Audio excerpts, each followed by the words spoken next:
Good morning everyone, today we're checking out a brand new video from the Game Fizz about how they may have solved Golden Freddy yet again, and they actually brought back MatPat for this one. But, first off, the crying child's name has been found. Now let's hop in and figure out what this child's name truly is. Right, we finally have an answer for a question that has stumped this community for a literal decade. And the craziest part of all of it, it was solved by a channel with only one video. Matt must be rolling in his retirement grave. We'll just see about that. Oh yeah, they got MatPat. Hello Internet, welcome to Game They got MatPat back. Oh, there you go. That's a lot of A. Theory, the show that's happy to let someone else solve FNAF for a change. Since the release of Security Breach, it feels like there's been a massive new wave of FNAF theorizing on YouTube. We've seen the rise of people like John FNAF, Rye Toast, ID's Fantasy, and dozens more, all joining us in the good fight to try and solve the infuriating lore of this franchise. And just over a month ago, a new challenger, or should I say challengers, entered the ring. The channel Dual Process Theory. And they went big for their first outing, making the claim that they'd solved the entirety of FNAF in their very first video. And not only were they laying down a timeline for the whole series, they also claimed to have solved a particular mystery that has been bugging us theorists for a long time. What is the name of the crying child? After nearly 10 years, we still just call him the crying child, despite the fact that every other... I actually started calling him Ethan because that was like a fan name, a fandom name given to him, or what people have assumed his name to be from like a lot of hints.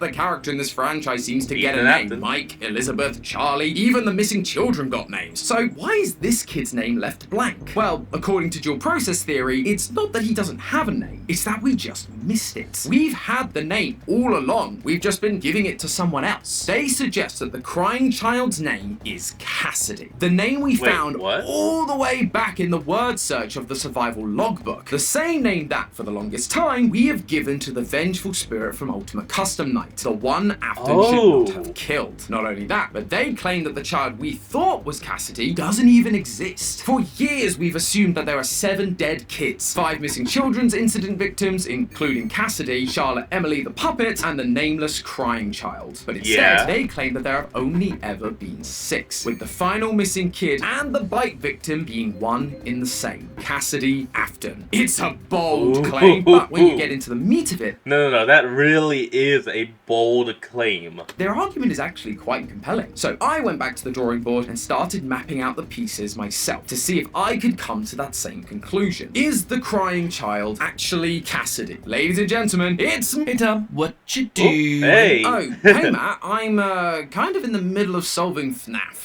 Yeah, okay. I'm sure you have a theory that changes everything. A clue that we missed? Kinda, yeah. Perfect. Well, before you fire up the old Golden Freddy thumbnail and then slap a dark truth on that, I've got another puzzle for you to solve. Lo-fi. It's the music-based mystery project that I've been working on. Basically, it's what you get if you have Lo-Fi Girl, but you mix in a murder mystery. Because who hasn't ever wondered that? I know! But the good news is you don't have to wonder anymore. Because episode 1 is finally ready. On one level, you can just study and relax and sleep to the music that you're listening to. In fact, you've been listening to one of the tracks this whole time. And there's gonna be new music releasing every week on our Lore-Fi Spotify channel. But you know what? If you want to go a level deeper, hidden within some of that music and the videos that exist here on YouTube, there are clues pointing at the story of a missing kid. A missing kid named Gregory. Gregory? Seriously, Matt? Yeah, hear me out. Yeah, I got nothing. I just wanted to meme on the name. Good news though, my Gregory, not a robot. Yeah, sure. Yay, for now, good. I assume you put a... Matt, I'll give you a golf clap for that. The link in the description on your way in. I did indeed, sir. And people should definitely click on it because, I said, there's going to be new secrets waiting to be discovered every week over on Spotify and a new animation dropping roughly once a month and a half here on YouTube. All as we help a new character, Taylor, solve the deadly game that she accidentally finds herself trapped in. Do I really have to solve this? I kind of got my hands full with all the FNAF stuff coming down the pipeline. I was actually just about to do a Morty on Dual Process Theory's theory. Oh, I remember that one. It's a great video. But you do realize the M in Morty stands for MatPat, right? MatPat occasionally reviews theories, yo. Huh. Didn't think about that. Say, Matt, I know you're kind of retired and everything, but seeing how Dual Process Theory's video was a 2-person effort and you're already here, how'd you like to tag team this FNAF theory? I mean, it's a little cramped in the recording closet with the two of us, but sure, why not? Awesome, and now I don't have to change the theme song. Hit it, Yossi! Leave your theories Nice. in the comments below. I'll pick my favorites In the next episode of Morty. First things first, it's probably a good idea that we recap the main evidence points dual process theory has. That's a 2-hour video! Holy mother of nap!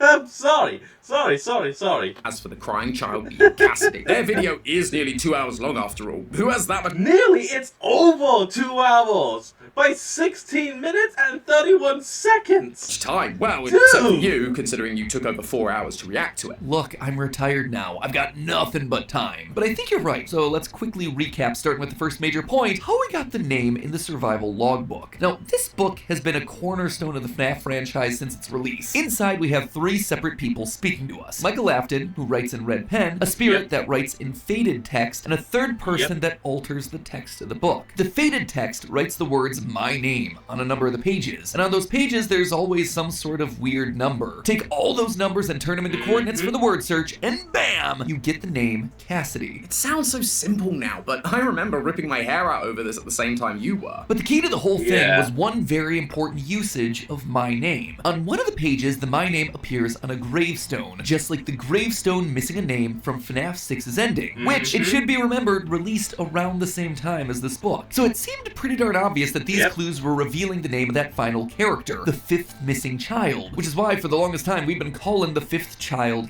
Cassidy. And this is Just where dual makes process sense. theory throws their first spanner into the works. You mean wrench? Look, you chose a British guy to take over. This is what you get. While, yes, my name appeared on every page the clues were hiding, notice what's on the opposite page of the word search. A mirror. And under it, the spirit Oh, yeah? leaves a message. What do you see? Well, what's on the other page? The crying child using altered text in the word search. It's me, Cassidy. God, it's so good! Oh. It is pretty compelling, especially It is. because, in all honesty, the placement of that mirror always felt suspicious to me. So I really like them using it for their theory. But if Crying Child is Cassidy, then who else is speaking in the book? You need a second spirit to act as the faded text. Well, according to them, it's Yeah. Charlie, the puppet, doing what she's been trying to do the entire series, help the lost spirits find themselves. And again, I gotta say, I could actually see that. I really like that. Narratively, that's really satisfying because it brings together the 3 main characters from the franchise all in the same place. Mike with his red pen, Crying Child Cassidy as the altered text, and Charlie guiding the conversation as the ghostly faded text. It's cool Okay. and it feels complete, but is there actual evidence to support this, or is it all hypothesis? And that's not all. Dual process theory weren't just satisfied with Crying Child having Cassidy's name, they went further to suggest that the Crying Child is Cassidy, as in Cassidy is an Afton, and the 5th missing child on the gravestone, and the spirit within Golden Freddy, the only That's a lot of Cassidy. spirit inside a Golden Freddy, as opposed to most of our theories where the Crying Child is one half of our best golden boy. They also have the evidence to back it up. The first point is that Golden Freddy doesn't speak in plurals. When you take a look at the one line we ever get from Golden Freddy, what do we see? It's me. Me, singular, implying that there's only one spirit in there. Compare that to what we see in the okay. books. Throughout the series, there have only been 2 instances of animatronics possessed by multiple people. The first is the Stitch Wraith from the Fazbear Fright epilogues. The second is Rosie Porkchop from the Fazbear Fright story Together Forever. And while the Stitch Wraith isn't able to I'm sorry, is there an animatronic pig? speak until the second soul is gone, Rosie Porkchop speaks while still containing both spirits, and refers to itself as ladies in waiting. It's using plurals showing the 2 spirits. We're gonna come back to that point, right? Yeah, don't worry, we're gonna come back to all of this. Yeah, Okay, please great, because do. I have thoughts on that one. The second point they bring up is everyone's favorite FNAF 3 classic, Happiest Day. This is the final minigame where we see the puppet giving cake to the birthday child, surrounded by their friends in animatronic masks. Once the puppet delivers the cake, the child stops crying, puts on their Golden Freddy mask, and all the everything children's spirits fades. move on. Well, except for Charlie, because she's still gotta show up in FNAF 6.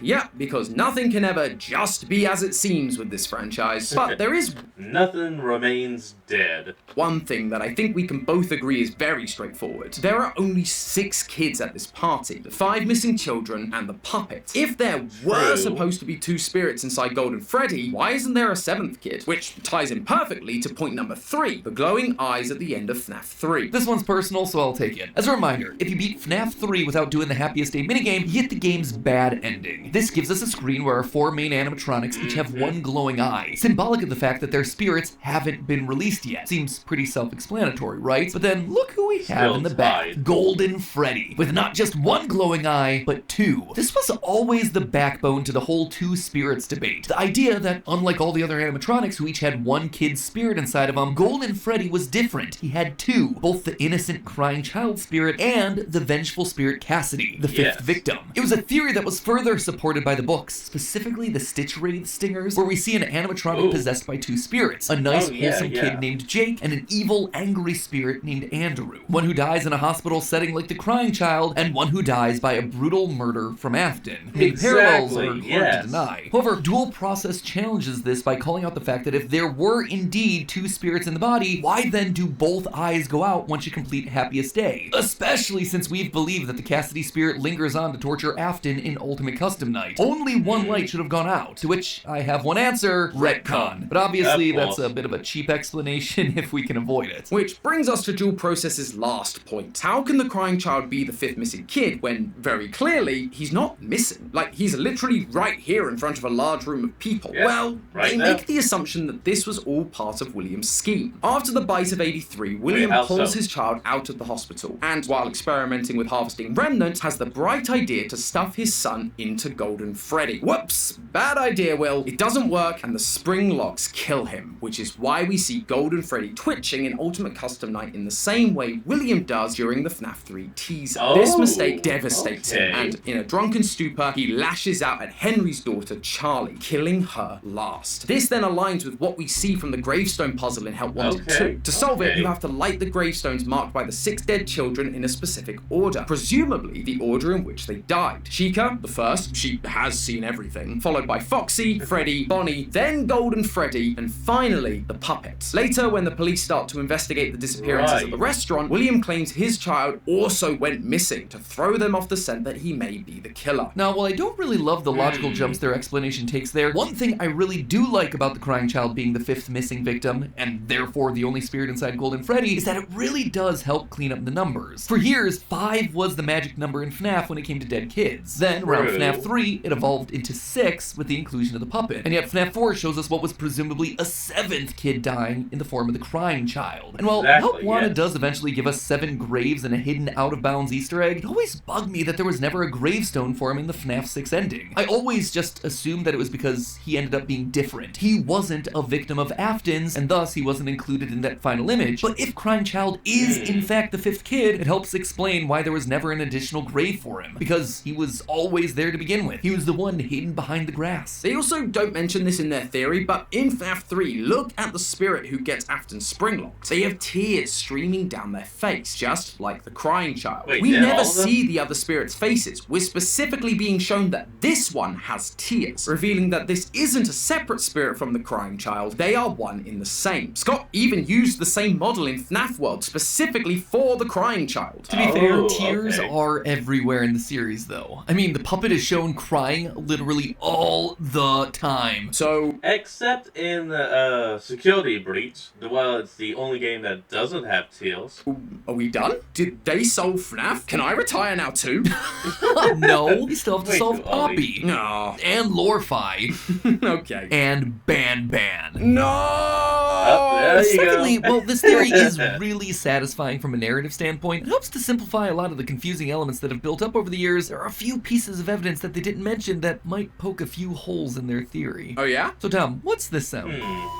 It's a flatline. And when does a flatline happen? Well, a flatline is typically shorthand to show that someone has died, usually in a hospital. Exactly. During FNAF 4, most commonly in a hospital setting or some kind of intensive care, we see things like IV bags, pills, and flowers surrounding the bed. All things that you would see in a hospital. Crying Child was in the hospital for his injuries, and then we hear a flatline right after Afton says that he's going to put his son back together. Afton leaves, represented by psychic friend Fredbear fading away, which then leaves crying child alone in the dark. He's lost in the darkness. He's dead. He's alone. Everything about this cutscene seems to be suggesting that he died in this hospital. Could you potentially make the argument that William pulled his son off of life support in the hospital and brought him back to an underground bunker where he's going to do experiments on him until he's able to bring him back to life? And that's why we hear a flatline here? Sure, you could make that argument, but it feels really overcomplicated just for the sake of your theory. And even still, if he did do all of that, there's a room full of people that saw Afton's son get bit. That make it pretty darn hard for Afton to convince anyone that his son went missing as part of some random killer's murdering spree. There's also that whole speaking in plurals thing I know you had thoughts on. Yes, thank you. I brought up earlier the huge number of parallels between the two spirits inside the Stitch Wraith in the books. Okay, I'll be honest. I like that image of the Stitch Wraith far better than the one that MatPat would use prior. The one he used back about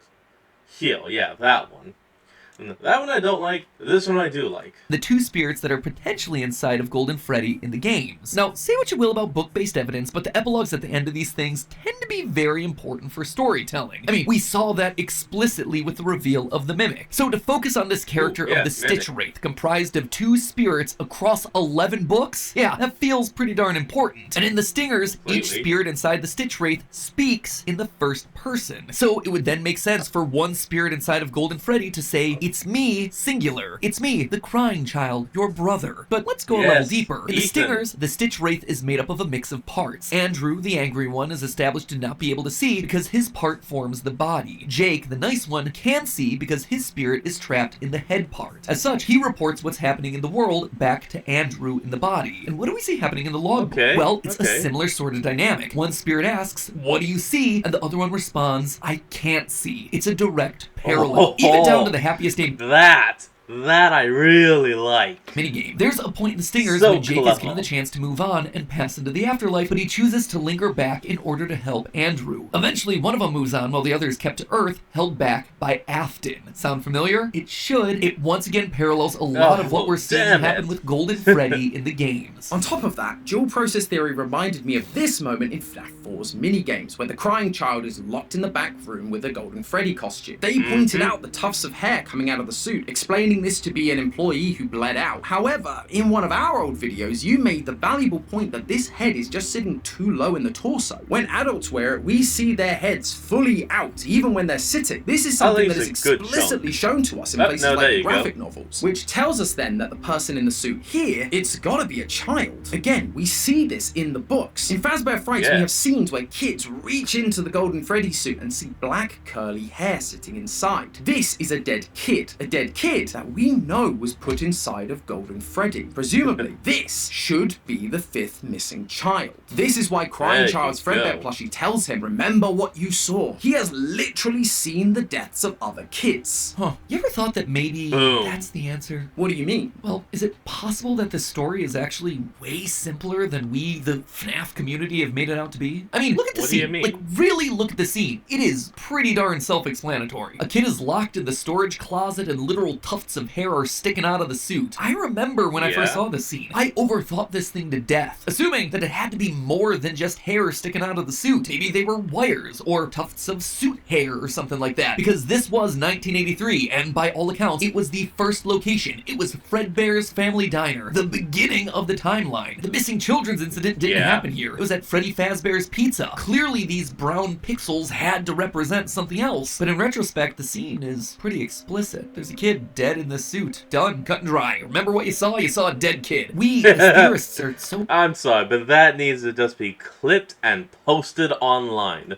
What did you see? You saw a dead kid. Often desperate to search for narrative satisfaction, we bend over backwards to try and justify timelines where Afton is killing kids because of Elizabeth's death, or because he's trying to put his son back together and he wants to run experiments to harvest remnant from other kids. But what if he's just a weird, sick dude who just started killing kids one day? No overcomplicated backstory required. I did get to talk about this before leaving the channel, but I don't want to. If you light the final gravestones in a very specific order, you unlock a huge lore clue in the form of the Bonnie mask. This is the moment that basically confirms that we're playing the game as Bonnie Bro. But the order of the gravestones, it feels very intentional. They explicitly give us an order of events. Chica first, then Foxy, Freddy, Bonnie, Golden Freddy fifth, Puppet last. It was really confusing because Charlie dying last didn't make any sort of sense. What about this? A wound first inflicted on me. And yet this gravestone evidence as what the games are telling us. It's also kind of what we're seeing in FNAF 4. If that tuft of hair is to be believed, and really, why wouldn't we believe it, that gravestone timeline could probably be right. Afton was just killing kids because he could. He was a deranged serial killer. Man, retirement really has taken a toll on you. But I also think I see where you're going with this. Crying Child witnesses the dead kids in the suits and then gets bit by Fredbear on the day of his party. Afton would be devastated by this, promising to put his son back together. He'd be furious at his business partner Henry because it was his engineering that did this to his boy. Then, one night, an opportunity presented itself. Charlie was locked outside by some bullies, and so Afton, in a fit of rage, killed Charlie.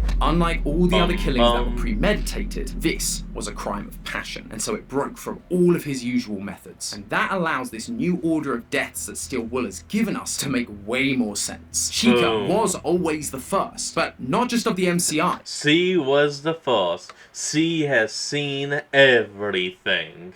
Of all the deaths. That's why Henry made Security Puppet in the first place, because there were a bunch of kids disappearing from the pizzeria, and Henry wanted to protect his daughter. Which brings us back to the beginning. Where did we land with the whole dual process theory? Did they solve FNAF? Is Cassidy the crying child? I think the answer is yes, but also no. There are two sides to this coin, right? Is Crying Child the fifth missing kid that we've called Cassidy for all these years? I'm just not sure. Yeah, it would simplify a lot, especially the FNAF 3 minigames where there's only 5 kids. But then we see a kid already dead inside the Golden Freddy suit before Crying Child even dies. And then there's the dozens of people that watch him die and flatline at the end of FNAF 4, which would make it hard for him to be considered missing, let alone considered one of the missing children specifically. Like, his death is literally seen.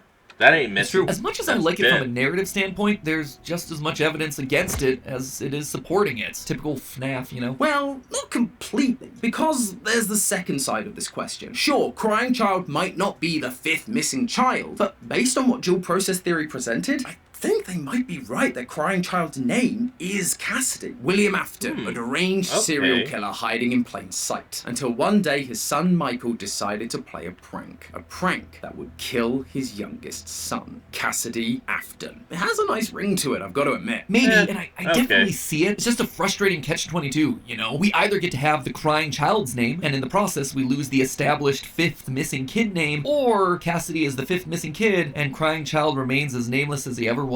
I mean, the answer's gotta be... Screw it, give him a name, like the community has already done. Ethan Afton. In here somewhere, surely. The altered text opposite the mirror returns the spirit's questions with, who are you? What's your name? And with Cassidy not being the fifth missing kid, that leaves the my name gravestone clue wide open. Honestly, my money's on the Foxy Grid. We never did solve it, and there's ghostly text written at the start. Maybe we should take another look. Oh, no. There's no we here, my friend. I did my time with that Foxy Grid. This is all on you, man. Oh, well then, I guess I better get started. It's not like I had a billion other FNAF things to worry about. Regardless, I suppose I should thank you for helping me out with this episode, Matt. I know Lorfi has kept you pretty busy. Oh yeah, Lorfi. Nearly forgot that I was on here to promote that. Just got so caught up in the FNAF discussion. Anyway, I should probably get back to working on that. The team and I have worked really hard to make this project as great as it can be, and episode 1 just launched today here on YouTube. So, if you're in need of some chill beats for studying, working, or sleeping, make sure you check out the Lorfi project over on Spotify. We've got new music releases dropping every week or so, with clues hidden inside. So make sure you follow us there to listen as soon as they drop. But if you want to level up your experience, you can always head on over to the YouTube channel and try to piece together the clues to help Taylor solve the mystery surrounding this definitely not a robot kid, Gregory. We've got new animations coming each month that are full to the brim with that sweet, sweet lore. Yeah, there it is. You just couldn't help yourself, could you? Hey, I'm retired. I don't get to say it that much anymore. True. Do you know what else you don't get to say much anymore? But hey, that's just a theory. A game theory. Thanks for watching.